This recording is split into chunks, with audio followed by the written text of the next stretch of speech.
5 metre आंचल कहानी एक बहुरानी की है जिसकी सास उसे गालियां देकर बुलाती है।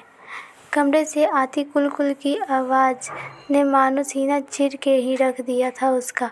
खास के कम्मो अम्मा सालू को बुला रही थी। करमजली जरा आके मेरे बर्तन तो उठा ले। आज ये नई बात नहीं थी कि सालू को करमजली के नाम से पुकारा जा रहा था। उस नाम को सुनते सुनते वो अपना नाम शालिनी भूल चुकी थी, जिसे उसके माँ बाप ने प्यार से दिया था। जैसा नाम था वैसा ही उसका व्यवहार था, चुपचाप रहना, शालीनता से अपनी जिम्मेदारियां निभाना। कहने को सालू बहू थी, पर नौकरानी से ज़्यादा इज्जत नहीं थी इस घर में उसकी। 7 बरस पहले सालू इस घर में कम्मो की बहू बन के आई थी। सालू कम्मो की एकमात्र बहू थी। कम्मो ने रघु को 4 पुत्रियों के जन्म के बाद पाया था। काफ़ी मन्नतों के बाद रघु पैदा हुआ। बड़ी बहनों का चहेता था रघु, और तो और कम्मो ने भी उसे सिर पर चढ़ा रखा था। सौ पढ़ाई के पे ज़्यादा ध्यान न देता। दासी ठाठ अभी भी कम्मो के छोटे नहीं थे। राजा महाराजाओं के समय में कम्मो के पति कुंवर राज आज महल में राज पुरोहित हुआ करते थे। राजाओं का जमाना अब लग चुका था। कम्मो जब ब्याह के आई तब तक ठीक ठाक हालत थे। खान पान रहन सहन काफ़ी नवाबों वाला था। धीरे धीरे सब खत्म हुआ, नाम के ठाठ रह गए। एक के बाद एक 4 बच्चियां पैदा हुई। सारी लड़कियां थी। बेटे के इंतजार में 5वां बच्चा रघु था। खजाना कब तक नवाबी शौक पूरा करता, खाली हो रहा था। अंदर से खाली, पर बाहर कम्मो का रुआब अभी भी जमींदारों वाला था। इसी खाली खजाने के गम में कुंवर राजकुमार ने दम तोड़ दिया। अब घर की सारी जिम्मेदारी कम्मो की हो गई थी, लेकिन उस पर कोई ज़्यादा असर नहीं दिखता था। वही शाम को मुंह में बीड़ा दबा कर आंगन में पीपल के चबूतरे पर पालथी मारे चौपाल लगती।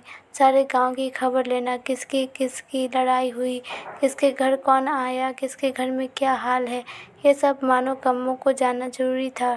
रो के पूछती और हंस के गाने वालों में से थी। वो अपने फटे का पता नहीं, पर दूसरों के फटे में ज़रूर टांग अड़ाने में आनंद आता था। माँ को देख बेटियाँ भी इसी तरह की हरकत करती। बातों बातों में फंसा कर कम्मो ने अपनी 4 बेटियाँ किसी न किसी के पल्ले बांध दी। बाहरी चमक देख कर लोग मूर्खबन बन जाते और कम्मो की बातों में आ जाते और रिश्ता जोड़ लेती। अब बारी रघु की आए। बच्चों की अधूरी परवरिश के कारण पढ़ाई लिखाई तो कोसों दूर थी। जब राजसी तमगे के कारण रिश्ते आ रहे थे जिन्हें कम्मो इनकार कर रही थी, उसे तलाश थी कि ऐसे घर की जो उसकी खोई पूंजी वापस से लेकर भर दे। ईश्वर सब देखता है।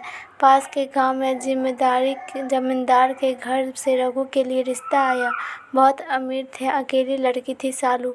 बस कम्मो को हर हालत में उसी के घर बहू बनाना था। लोग से जोर लगवाकर कम्मो ने रिश्ता पक्का करवा लिया। खूब धूमधाम से शादी की। गहने कपड़े, न जाने क्या क्या शादी में मिला।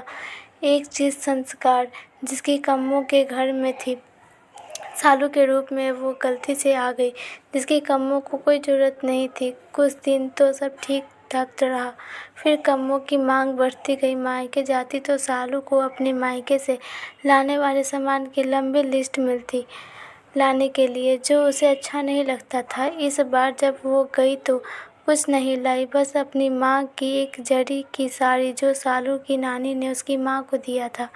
उस साड़ी का महत्व केवल उसका परिवार ही जानता था। इतने गरीब घर में आकर कभी उसने अपना असलियत अपने माँ बाप को ना बताई।